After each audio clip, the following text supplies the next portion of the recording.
আসসালামু আলাইকুম, welcome to my channel. আজকে আমি আপনাদেরকে নারকেলের হাঁস রান্না করে দেখাবো। এটার মেইন উপকরণই হচ্ছে নারকেল। একবার রান্না করে অবশ্যই দেখবেন, এত মজা। তো হাঁসটা রান্না করার জন্য আমার যা যা লাগবে তা আমি পরিমাণ মতো নিয়ে নিয়েছি।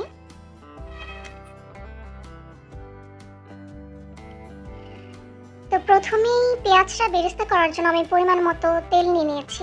এর মধ্যে আমি 1 কাপ পেঁয়াজ দিয়ে দিব। তো পেঁয়াজ বেরেস্তা হচ্ছে একটু বেশি তেলের মধ্যেই করতে হয়। আমি আগুনটা অল্প আঁচে দিয়ে নাড়াচাড়া করে পেঁয়াজটা বেরেস্তা করে নেব। যখন দেখবেন যে পেঁয়াজটা এমন ব্রাউন কালার হয়ে গিয়েছে, তখন পেঁয়াজটা নামিয়ে নেব, মানে বুঝবেন যে এখনই হয়ে গিয়েছে বেরেস্তাটা। তো হাঁসটা রান্না করার জন্য আমাকে গ্রেভি তৈরি করতে হবে। তো প্রথমেই আমি ব্লেন্ডারের জগে 7-8টা কাঁচামরিচ, পরিমাণ মতো বাদাম, কিশমিশ এবং যে বেরেস্তাটা করছি ওটা নিয়ে নেব। ঠিক এমন কনসিস্টেন্সি হবে ব্লেন্ডার করার পর। তো একটি প্যানে আমি পরিমাণ মতো তেল নিয়ে নিয়েছি।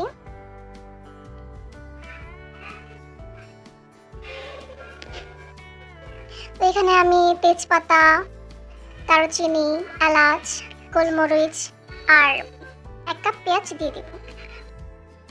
তো পেঁয়াজটা ব্রাউন কালার হওয়া পর্যন্ত নাড়াচাড়া করতে থাকবো। লক্ষ্য করবো যেন নিচে না লেগে যায়। তো এখন আমি অন্যান্য মশলাগুলো অ্যাড করে দিব। এই যে একটু পানি দিয়ে নিয়েছি যাতে মশলাগুলো পুড়ে না যায়।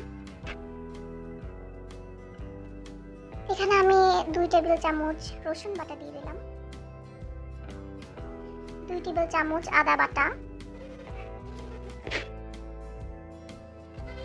একটু ভালো মতো নাড়িয়ে মিশিয়ে নেব।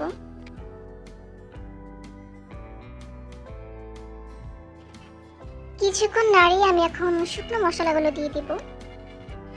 এখানে আমি 1.5 টেবিল চামচ হলুদের গুঁড়ো, 1.5 টেবিল চামচ মরিচের গুঁড়ো দিয়ে দিলাম।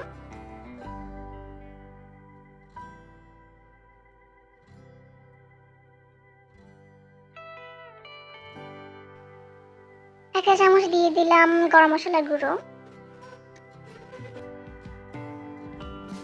1/2 চা চামচ দিয়ে দিলাম গোলমরিচের গুঁড়ো, 1.5 টেবিল চামচ দিয়ে দিলাম ধনিয়ার গুঁড়ো,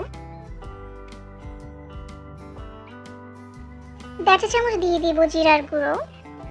এখন এটাকে ভালো মতো নাড়িয়ে একটু কষিয়ে নেব। এখন মশলাগুলো ভালো মতো কষিয়ে নেব যেন মশলার যে কাঁচা গন্ধটা সেটা না থাকে।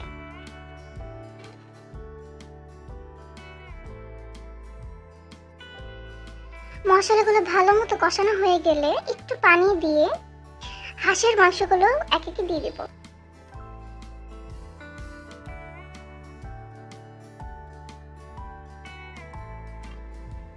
মাংসগুলো দেওয়া হলে একটু ভালো মতো নাড়িয়ে দেবো যেন মাংসের সাথে মশলাগুলো ভালো মতো মিক্সড হয়।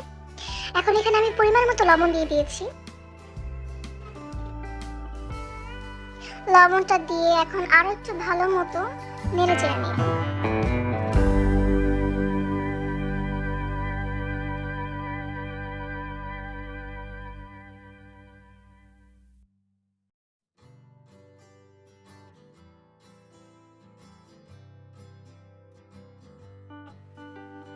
ভালো মতো নাড়াচাড়া করে মাংসটা সেদ্ধ হওয়ার জন্য আমি ঢেকে দেব।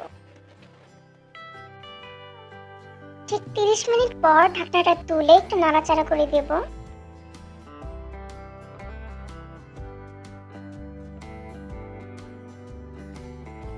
মাংসগুলো ভালো মতো নাড়াচাড়া করতে করে যখন দেখব মাংসের উপরে ঠিক এইরকম তেল উঠে এসেছে, ঠিক তখনই আমি যে পেস্টটা করে রেখেছিলাম ওখান থেকে 4 টেবিল চামচ দিয়ে দেব।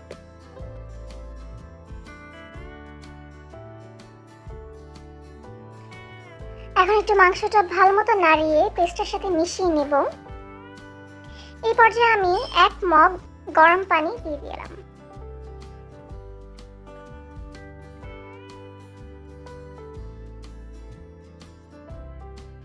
ভালো মতো মিশিয়ে আমি আবারও কিছুক্ষণের জন্য ঢেকে দেব। আবারও প্রায় 30 মিনিট পর ঢাকনাটা তুলে এ পর্যায়ে আমি 1 কাপ নারকেলের দুধ এবং আধা কাপ নারকেল বাটা দিয়ে দেব।